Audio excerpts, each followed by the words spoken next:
You know, people say evolution is not a bad philosophy, but at the same time, it was Hitler's religion during the Third Reich in Germany.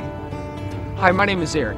In this next seminar, Dr. Hovind exposes some of the terrible things that have been done in the name of evolution. Because dictators throughout time have used the evolutionary ideas to support their brutal tactics.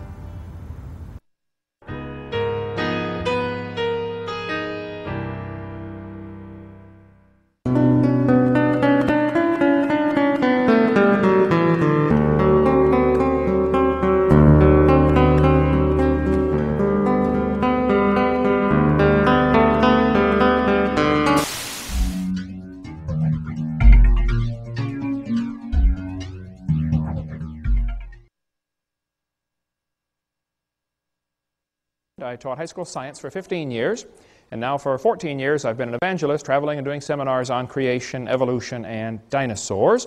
And tonight we're going to share with you some of the dangers of this evolution theory. I don't leave my gorgeous wife and travel every week of the year because I like being gone. Folks, evolution is not just a dumb idea, it's a very dangerous philosophy. I've only got 3 things I want to cover, but it's probably going to take several nights to do that. First of all, I want to tell you what on earth is happening. And secondly, why is the evolution theory dangerous? And what do you do about it? Pretty simple. Okay, what is happening? Tonight as I speak, our president is announcing we're about to go blow up Iraq, I believe, right? The world seems to be coming unglued at the seams. There are wars and rumors of wars every place we look. Why on earth would Joseph Stalin order the execution of 14,700 Polish prisoner of war officers? I thought there was a Geneva Convention. Why do you order the execution of prisoners of war? Why did Hitler order the execution of nearly 6 million Jews, plus others? Why did Pol Pot, the leader of the Cambodian Khmer Rouge, order the execution of 1/3 to 1/2 of his entire population, his own people? He killed them. Why? Why would somebody do that? Why would the Australian Aborigines be rounded up like cows and shot so their heads could be put in museums years ago? Why would somebody do that? Why did Kip Kinkle murder his parents, 2 other classmates, and shoot 26 other ones? Why would a student do that? Kip said, if there was a God, he wouldn't let me feel the way I do. There is no God, only hate. On May 21st, 1998, 15-year-old Kip Kinkle, a student at Thurston High School, that's in Oregon, near Eugene, allegedly entered the school cafeteria and fired more than 50 rounds from a semi-automatic rifle. 26 students were injured, 2 killed. Later, the bodies of his parents were found in his home. He was then arrested and taken to a police headquarters where he attempted to murder a detective during his questioning. Kip said, if there was a God, he wouldn't let me feel the way I do. There's no God, only hate. Why have we had nearly a 1,000% increase in violent crimes since I was a boy?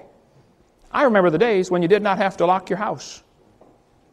We'd go off on vacation for 2 weeks. I never had a key to my house growing up. Never did have a key. I don't know if it even had one. You didn't need one in those days. Why would there be such a horrendous increase in unwed birth rates? And so much of our moral structure is just simply unraveling. What on earth is happening?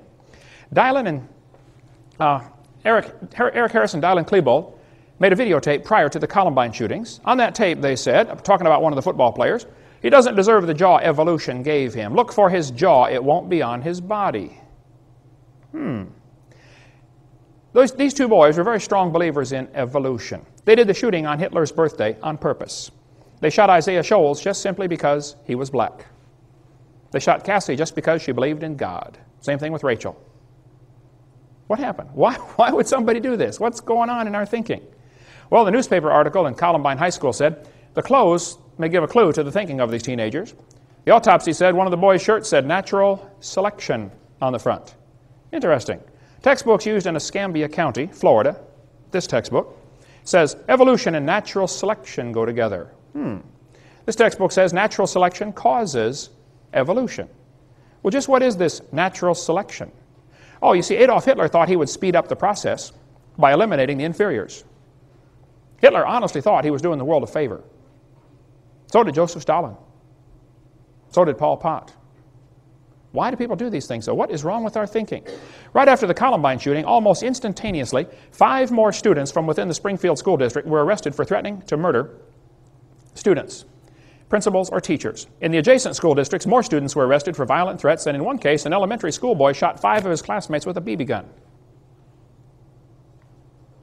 Could it possibly be that what we're teaching them is causing this behavior? You know, what you believe determines how you behave. If you're raised up in a head-hunting society, and you're taught from the time you're a boy, if you go off to war and shoot somebody, you ought to kill him and cut off his head and eat the brains because you get his spirit. I mean, if you really believe that, guess what you're going to do when you go off to war? Your behavior is determined by your beliefs. What you believe determines how you behave. It's always been that way, and it's no different today. Could it be that this evolution theory is to blame?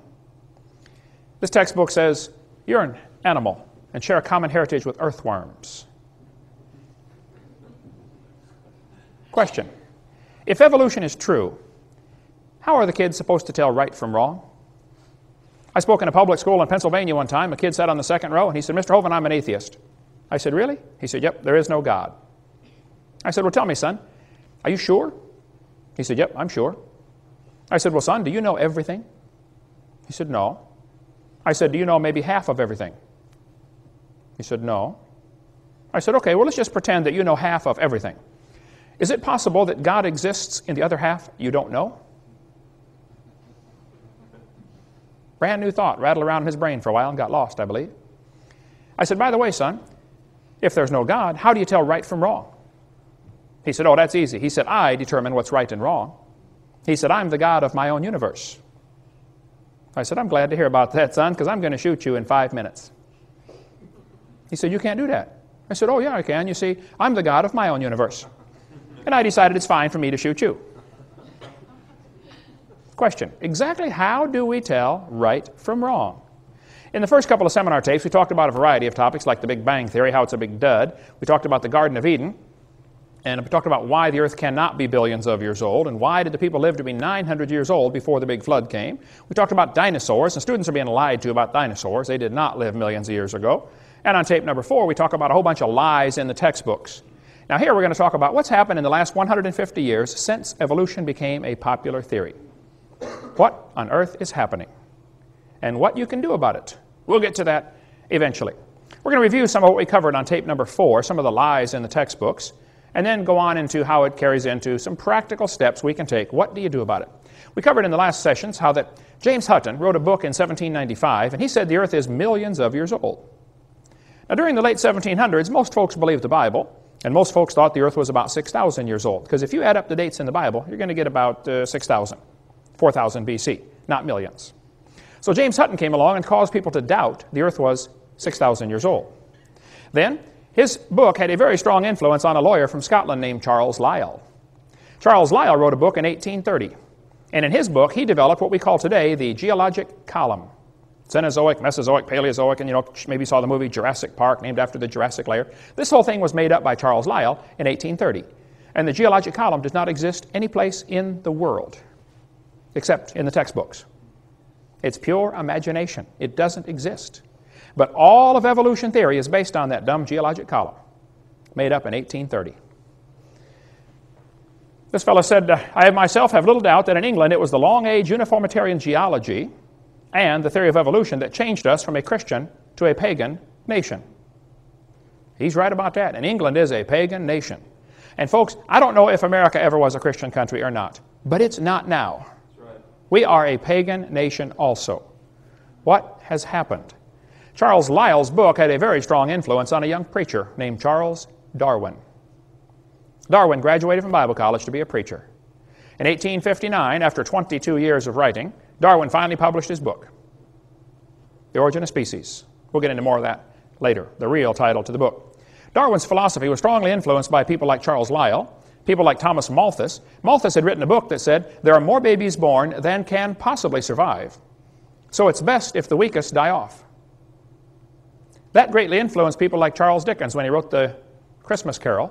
Remember the scene in there where Scrooge said, well, if he's going to die, let him die then, and decrease the surplus population. Remember that line in there? I don't think you can understand the Christmas Carol, the history behind that, until you understand how evolution ties in. James Hutton's book made people doubt the earth was 6,000 years old. Along came Charlie Lyell, and people began to doubt the flood. Because instead of the flood making all those layers, they said, oh, maybe each layer is a different age. And then along came Charles Darwin, and people began to doubt the Creator. And so by the mid-1800s, the Western world, at least, was left in a bad situation. They said, well, if there's no God, who's in charge? Well, it must be us. This led directly to the rise of humanism. Humanism is the teaching that there is no God, so we must be God. We make the rules. We decide what's right and wrong.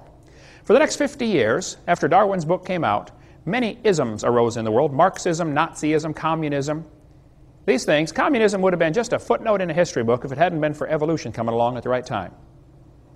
We never would have heard of communism, most of us wouldn't, if it hadn't been for Charles Darwin coming along and giving justification to that dumb idea of communism.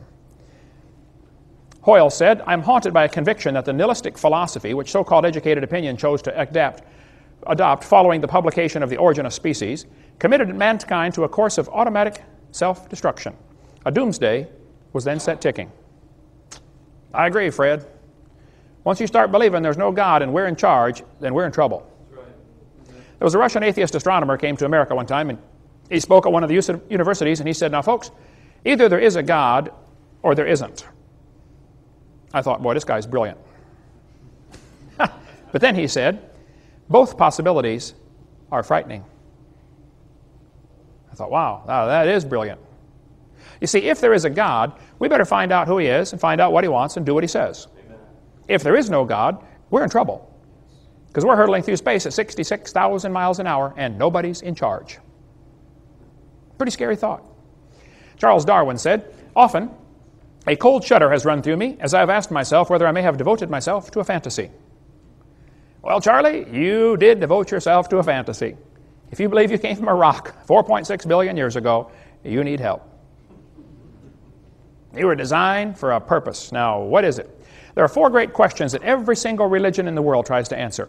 Even atheism, which is a religion, you have to believe there is no God. There's no way to know that.